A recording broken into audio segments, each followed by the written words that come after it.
Fala galera, grande abraço para você que acompanha o canal Orlando Batista Esportes. E a equipe do CRB voltou a jogar no estádio Rei Pelé, contra o líder da segunda divisão do campeonato nacional. A equipe do Goiás, que vem fazendo uma campanha muito boa, campanha realmente para brigar pelo acesso à primeira divisão do Campeonato Brasileiro, chegou na capital alagoana com 3 jogos de invencibilidade, ou seja, 3 jogos de vitórias consecutivas e de 7 jogos de invencibilidade. Jogava contra a equipe do CRB, que vinha de derrota para o Avaí no último minuto da partida. Jogo com todas as características para ser, de fato, uma grande partida. E acabou acontecendo. O time do CRB começou com muita disposição, partindo para cima do adversário, teve boas oportunidades, mas acabou desperdiçando, porque o Mikael recebe a bola, tem o trato da bola, sabe passar, mas não tem ainda aquela arrancada, não tem a velocidade necessária para poder definir, na maioria das vezes, em gol,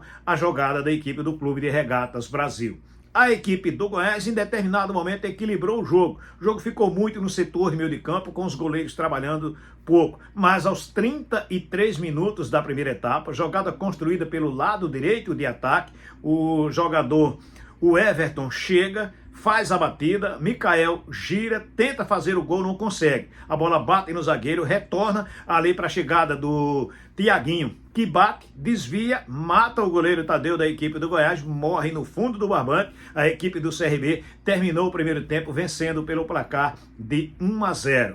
Para o segundo tempo, a equipe do CRB voltou com a mesma formação, porém o Goiás já começou a fazer então as substituições. E é um time que também tem um bom banco de reservas. Colocou o Benítez, jogador de muita qualidade técnica. A equipe do Goiás começou melhor na segunda etapa. E aí a equipe do CRB se propôs a jogar na situação de contra-ataque. Tirou algumas peças, como o Mikael, por exemplo, que deu lugar ao William Potker. E ele foi o destaque da partida. O Anselmo Ramon, numa jogada de ataque da equipe do Goiás, errou o passe e jogou no pé dele. Ali na intermediária, pelo lado direito de defesa da equipe do CRB. Ele desceu em alta velocidade, na entrada da área, tocou para a chegada do Giovani. Ele, com muita categoria, deu um tapa na bola por baixo, passou a bola por cima do goleiro Tadeu da equipe do Goiás, CRB vencendo pelo placar de 2-0. CRB mostrou que agora o seu campo começa a ganhar uma força muito grande, também com jogadores lá no banco de reservas. Entraram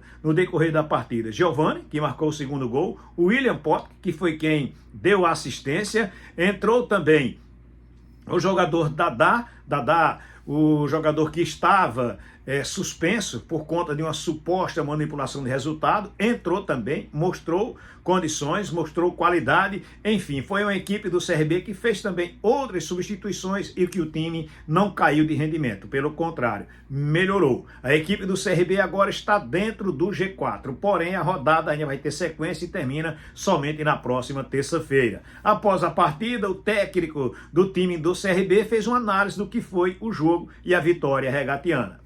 Primeira vitória muito importante contra um grande adversário. Na minha visão, principal candidato ao título da competição, pelo investimento que tem, pelo time que tem, pelo treinador que tem. Acho que o Goiás vem jogando muito bem esse início da competição. Então, uma vitória muito importante para a gente. A gente tinha feito um jogo bom lá em Florianópolis contra o Avaí, foi uma pena, a gente sofreu um gol no mérito do adversário, e às vezes a gente precisa reconhecer isso, né? Um jogo que antes do gol do João, a gente teve algumas oportunidades também de sair na frente, e o Avaí, com mérito, numa bola parada, conseguiu fazer o gol. E depois de um jogo como esse, é muito importante dentro de casa você dar uma resposta. Agradecer muito a torcida, mais uma vez a torcida tem sido um diferencial, tem sido muito bom para todos nós jogar em casa, um ambiente fantástico, uma conexão da torcida com o time e que com certeza está deixando a gente muito forte aqui no Rei Pelé. Gostaria que você destacasse, parabéns pela vitória, parabéns pelo G4, você destacasse a abertura da janela, não foi uma abertura grande, mas qualidade. Você bota 2 jogadores que chegaram agora e saiu o segundo gol. Não, importante sempre a gente estar mais forte. Os jogadores que vieram, com certeza, vêm para ajudar o nosso coletivo. Acho que é muito nítido para todo mundo que acompanha que o nosso coletivo tem sido o nosso principal protagonista. Tivemos diversos jogos que, dentro dessa competição, que as nossas substituições fizeram a diferença. E hoje, mais uma vez, o jogo estava bem difícil e todo mundo que entrou muito bem, entrou colaborando. E é isso, quando a competição interna está forte, quando os jogadores se sentem à vontade de se entregar no primeiro tempo e saber que quem vai entrar no decorrer da partida vai realmente colaborar, como tem sido em quase todos os jogos na competição, isso só fortalece a gente, isso faz com que a qualidade dos nossos treinos tenha que ser em alto nível, porque quem está jogando não quer perder seu espaço, né? Quem está entrando no decorrer está brigando pelo seu espaço. Então, tem sido bastante agradável fomentar essa competição interna saudável e tentar fazer sempre que o coletivo seja o predominante no nosso time. Boa noite, Barroca, parabéns pela vitória. Você citou sobre a competitividade interna. Você tem agora o Giovani que chega, já dá o seu cartão de visitas, tem 2 meias que utiliza ali o GG e o Danielzinho, e ainda tem o Christoph fora que também faz essa função. Como manter a competitividade e segurando também o vestiário, controlando toda a questão de ego, que é normal qualquer pessoa ter, como você consegue controlar isso a partir de agora? Não, eu acho que controlar o vestiário, nesse cenário que a gente está, é o mais simples, porque é ser honesto com eles, dar condição de igualdade e treinamento para todo mundo. Essa é uma prerrogativa básica do meu trabalho, dar condição de igualdade de todo mundo treinar, competir, e obviamente eu vou fazendo as escolhas e o jogo vai pautando a gente naquilo que a gente precisa e naquilo que eu preciso escolher para cada um dos jogos. Então, essa competição interna, eu acho que a gente só tem a ganhar. Jogadores que realmente vêm para agregar valor, com aqueles que já estavam aqui. Muito importante ressaltar os que já estavam aqui trabalhando duro. Não vai ser fácil para quem chegou agora ocupar um espaço. E, ao mesmo tempo, vai ser também difícil para quem estava aqui manter o seu espaço, seja quem vinha jogando, seja quem vinha no banco, porque a competição interna aumentou com a chegada desses novos jogadores. Professor, boa noite, parabéns pela vitória também. Queria que o senhor falasse um pouquinho, é impossível não tocar nesse assunto nesse momento, né, sobre a situação do Anselmo jogar ou não jogar. Durante a semana foi todo aquele estresse, né, na cabeça do treinador. Como é que prepara o time para isso?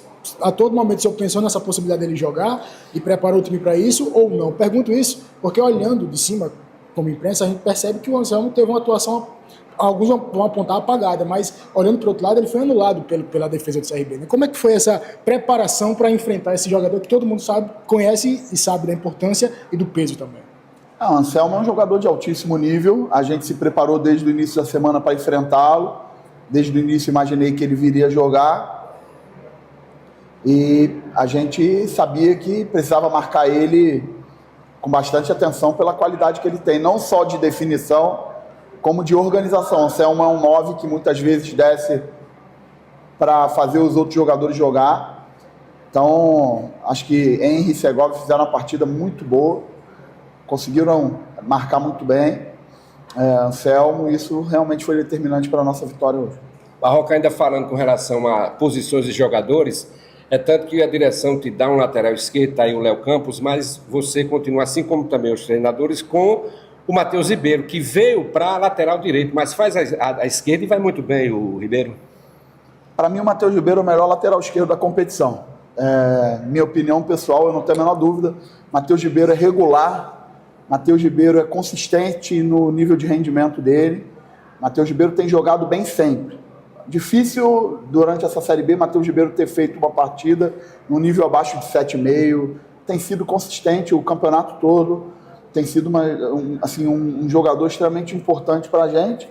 E como eu falei, quem chegar agora vai precisar suar muito para ocupar um espaço no time, porque quem está jogando está se dedicando muito. Quem está no banco tem que dar a vida para buscar um espaço na equipe que inicia, e quem está tendo menos espaço também tem que dar a vida para ocupar um espaço no banco. Isso aí é uma competição interna leal, justa, e eu como treinador preciso fomentar isso de uma maneira honesta também, dando condição de todo mundo trabalhar em igualdade, exigindo o máximo dos jogadores nos treinamentos para que eu faça boas escolhas. Barroca, você tem números excelentes jogando em casa, é apenas um gol sofrido em todos os jogos. No entanto, ainda está faltando alguma coisa fora de casa. Concordo contigo, o CRB jogou muita bola contra o Avaí, mas não conseguiu segurar o resultado. O que é que falta para ter esse equilíbrio? Porque em casa o CRB já se provou que é uma das principais equipes, salvo engano, é o terceiro melhor mandante da competição. Então, a gente tem conversado sobre isso. Alguns jogos, realmente, na minha visão, foram coisas de detalhe. Vamos lá, vamos relembrar aqui. O jogo com o Avaí, na minha visão, não era um jogo para a gente perder, se for ver rendimento. Acho que a gente teve um rendimento muito bom. O jogo com o Botafogo foi um jogo atípico, a gente tomou gols antes do primeiro minuto, no primeiro e no segundo tempo. Isso comprometeu muito a nossa partida e o nosso rendimento. Acho que ali foi um jogo que a gente teve um rendimento um pouquinho comprometido por causa desses gols. Jogo com o Paysandu, a gente saiu na frente e bem no final do primeiro tempo, se a gente levasse a vantagem para o intervalo, eu tenho uma convicção muito grande que a gente venceria aquele jogo, e logo depois a gente sofreu um gol. Mesmo assim, no final do jogo, a gente teve 2, 3 oportunidades assim para ganhar o jogo. O jogo do Amazonas, sofremos um gol que a gente não costuma sofrer, e depois o time do Amazonas se fechou, a gente jogou o tempo todo em cima deles no segundo tempo, conseguimos fazer o gol do empate, vencemos o jogo com o Atlético. Então, assim, se a gente for ver, eu preciso me ater também à parte de rendimento, que é aquilo que a gente controla, né? Se a gente for observar os nossos rendimentos, a gente não tem um jogo assim fora de casa que a gente fale, poxa, o adversário foi realmente muito superior e a gente sai conformado com o resultado adverso. Tirando o Atlético Paranaense, que foi um jogo que a gente também teve um bom comportamento, mas foi o único jogo assim, que a gente permitiu, né, sofrer assim, 2 gols de diferença da forma que foi.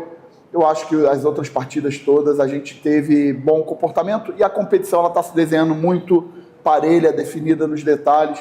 Então, na minha cabeça agora é fazer uma ótima preparação. A equipe da Ferroviária, na minha opinião, coletivamente, com a posse da bola, está entre top 3 na competição. É um time muito bom com a bola, é um time que, se você não se organizar sem a bola, você corre errado realmente contra eles.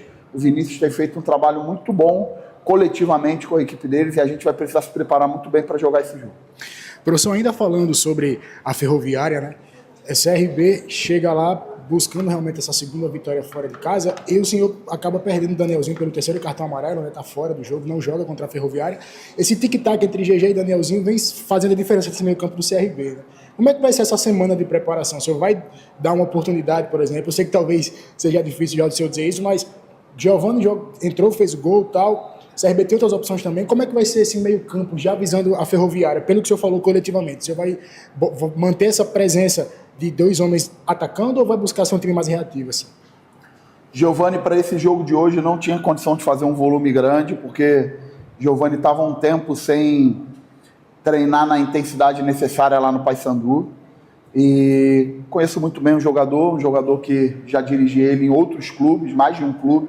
Conheço muito bem o potencial de Giovani individual, mas precisa ir progredindo, precisa ir ganhando condicionamento, porque é um jogador que depende muito disso para conseguir ter rendimento. Eu acho que hoje foi adequado o tempo que Giovani jogou para nos fortalecer, e acho que jogou muito bem, colaborou muito com o time. Além da questão do gol, colaborou muito com o time, ajudou na marcação, prendeu a bola no campo de ataque, o Giovani tem essa capacidade.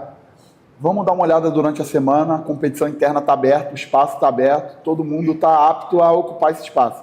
Vamos ver o que a semana vai mostrar para a gente fazer a nossa escolha. Tá aí então o técnico do CRB falando aqui no canal, Orlando Batista Esportes. Portanto, o CRB agora joga somente no próximo sábado fora de casa. Vai até São Paulo enfrentar a equipe da Ferroviária. Com certeza um jogo também para a equipe do CRB pontuar. E para quem pretende chegar à primeira divisão do Campeonato Brasileiro, conquistar 3 pontos fora de casa na próxima partida é tudo que a equipe do CRB precisa e que quer fazer na competição. Deixar para você que esteve conosco do início ao fim do vídeo, por gentileza, não sai sem deixar o teu like, faz o teu comentário, compartilhe o link com outras pessoas e se você não é inscrito, faz a inscrição no canal, ativa o sininho porque assim você recebe as notificações. Valeu? Grande abraço para todos, fiquem com Deus.